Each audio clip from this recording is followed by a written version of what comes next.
வணக்கம் நண்பர்களே. தலைமுடி உதிர்வதற்கான காரணம் என்ன, அதற்கான தீர்வு என்ன, அதை பத்தி தான் இன்னைக்கு உங்களோட ஷேர் பண்ண போறேன். அதுக்கு முன்னாடி தமிழ் மெடிக்கல் பிளாக் சேனலை சப்ஸ்கிரைப் பண்ணிடுங்க. பக்கத்துல இருக்கிற பெல் ஐக்கானையும் கிளிக் பண்ணிடுங்க. இப்ப பெண்களை விட ஆண்களுக்கு தான் அதிகமாவே தலைமுடி உதிர்வு ஏற்பட்டு வாழ்க்கை நிலைக்கு தள்ளப்படுறாங்க. அதுக்கு என்ன காரணம் அப்படின்றத பத்தி ஒன் பை ஒன்னா பார்க்கலாம். ஃபர்ஸ்ட், முக்கிய ஆண் பாலின ஹார்மோனான டெஸ்டோஸ்டிரான்ல மாற்றம் நிகழும் போதுதான் முடி உதிர்வு ஆண்களுக்கு ஏற்படுது. அடுத்தது ஹெரிடிட்ரி, அதாவது பரம்பரையில யாருக்காச்சும் வழுக்கத்தலை இருந்ததுன்னா, அதாவது அப்பாக்கோ தாத்தாக்கோ இருந்ததுன்னா அது அடுத்த ஜெனரேஷனுக்கும் வர்றதுக்கு வாய்ப்பு அதிகமாவே இருக்கு. அடுத்தது அயன் டெஃபிசியன்சி, அதாவது உடம்புல இரும்பு சத்து கம்மியா இருக்கும் போது முடி கொட்டுறதுக்கு வாய்ப்பு இருக்கு. அதாவது ஹெச்பி லெவல் கரெக்டா இருக்கணும். அப்போ ஹெச்பியோட வேலை என்னன்னா, ஒரு வகையான ஆக்சிஜனை செல்ஸுங்களுக்கு கொண்டு போய் சேர்க்கறது தான் அதனுடைய வேலை. அப்போ செல்ஸுங்களுக்கு பற்றாக்குறையா கிடைக்கும் போது முடி உதிர்வு ஏற்படுது. ஓகேங்களா. அடுத்து ஏதாச்சும் காய்ச்சல் இருந்தாலும் முடி கொட்டுறதுக்கு வாய்ப்பு இருக்கு. நோய் தொற்று கிருமி ஏதாவது உடம்புல இருந்தாலும் முடி கொட்டுறதுக்கு வாய்ப்பு இருக்கு. அறுவை சிகிச்சை ஏதாவது செஞ்சிருக்கும் போதும் முடி கொட்டுறதுக்கு வாய்ப்பு இருக்கு. அப்புறம் ஓவர் ஸ்ட்ரெஸ், அதாவது மன அழுத்தத்துல இருக்கும் போதும் முடி கொட்டும். ஓகேங்களா. அப்புறம் ஒரு சில நோய்கள், அதாவது அனிமியா, தைராய்டு, இந்த நோய்கள்லாம் இருந்ததுன்னா முடி உதிர்வு அதிகமாவே ஏற்படும். ஓகேங்களா. அடுத்தது ட்ரக்ஸ், ஒரு சில மருந்து நம்ம உட்கொள்ளும் போதுமே கூட முடி உதிர்வு ஏற்படும். அது என்னென்ன மருந்து அப்படின்னா, கருத்தடை மாத்திரை எடுத்துக்கிட்டா முடி கொட்டும், பிபி டேப்லெட்டு, அடுத்து ஆன்டி டிப்ரெஷன் ட்ரக்ஸு, அடுத்து ப்ரூஃபன், அதாவது நான் ஸ்டெராய்டு ட்ரக்ஸ் எடுத்துக்கும் போது கூட முடி கொட்டுறதுக்கு வாய்ப்புகள் அதிகமாகவே இருக்கு. ஓகேங்களா. இதுதான் முடி கொட்டுறதுக்கான காரணங்கள். இப்ப அடுத்து முடி கொட்டுறதுக்கான தீர்வு ஒன் பை ஒன்னா பார்க்கலாம். அதுக்கு ஃபர்ஸ்ட் நம்ம ஹெல்த்தியான ஆரோக்கியமான உணவை டெய்லியும் எடுத்துக்கணும்.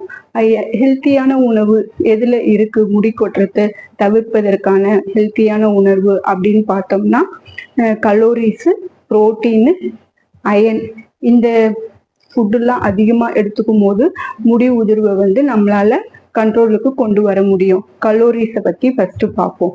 அது எந்த ஃபுட்டுலாம் அதிகமா இருக்கு அப்படின்னு பார்த்தோம்னா, சாதம், கேரட்டு, பொட்டேட்டோ, பீனட்ஸ், பட்டர். அப்புறம் ஃப்ரூட்ஸ் வகைகள்லன்னு பார்த்தோம்னா மேங்கோ, வாழைப்பழம், கொய்யாப்பழம், அடுத்து திராட்சை பழம், ஆப்பிள் பழம். இந்த பழத்துல எல்லாம் அதிகமாவே கலோரிஸ் இருக்கு.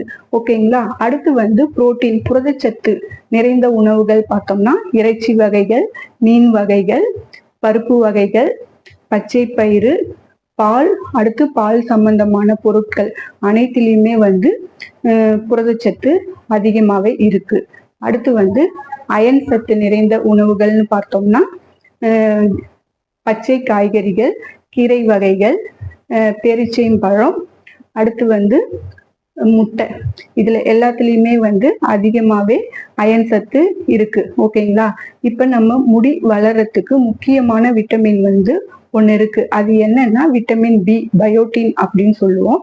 இந்த விட்டமின் பி எந்த ஃபுட்ல எல்லாம் அதிகமா இருக்குன்னு பார்த்தோம்னா முட்டை, அப்புறம் நட்ஸ், அதாவது முந்திரி, பாதாம், பிஸ்தா, கொட்டை வகைகள், அதுல எல்லாத்துலயுமே அதிகமாவே விட்டமின் பி இருக்கு. அடுத்து சீட்ஸ், விதைகள், ஃபார் எக்ஸாம்பிள் நிலக்கடலை, பச்சை பயிறு, இது மாதிரியான பொருட்கள்ல அதிகமாவே இருக்கு. அடுத்து சக்கரவள்ளி கிழங்குல அதிகமாவே விட்டமின் பி இருக்கு. நம்ம விட்டமின் பி அதிகமா எடுத்துக்கிட்டாவே முடி உதிர்வை நம்மளால தடுக்க முடியும். ஓகேங்களா. அடுத்து எப்பயுமே ஸ்ட்ரெஸ் இல்லாம, அதாவது மன அழுத்தம் இல்லாம நம்ம உடம்ப பார்த்துக்கணும். அடுத்ததா பெண்கள் ஹேர் ஸ்டைல் டைட்டா இல்லாம லூஸ் ஹேர்ல இருந்தாவே ஓரளவுக்கு முடி கொட்டுறது கண்ட்ரோல்ல கொண்டு வர முடியும். அடுத்தது இப்போ வெங்காய சாத்துல ஒரு வகையான சல்ஃபர் ப்ரொடியூஸ் ஆகுது. அது நம்ம ஹேர்ல அப்ளை பண்ணும்போது முடி கொட்டுவதை முழுவதுமாவே நம்மளால தடுக்க முடியும். நல்லா ஹேர் க்ரோத்தும் இருக்கும், நல்ல அடர்த்தியான முடி வளரும். அடுத்து வந்து ரைஸ் கஞ்சி, அதாவது சாதம் வடித்த கஞ்சியை வந்து அதில் சீயக்காய் போட்டு நம்ம தலைக்கு குளிச்சுட்டு வரும்போது ஹேர் ஃபால் கண்டிப்பாக கண்ட்ரோல் ஆகிறதுக்கு நிறையாவே வாய்ப்பு இருக்குது. இதெல்லாம் ஃபாலோ பண்ணி பாருங்கள். கண்டிப்பாக முடி கொட்டுறதை தடுத்துடலாம். ஓகேங்களா? இந்த வீடியோ பிடிச்சிருந்ததுன்னா லைக் பண்ணுங்கள், பக்கத்தில் இருக்கிற பெல் ஐக்கானை கிளிக் பண்ணுங்கள், சப்ஸ்கிரைப் பண்ணுங்கள். பாய்.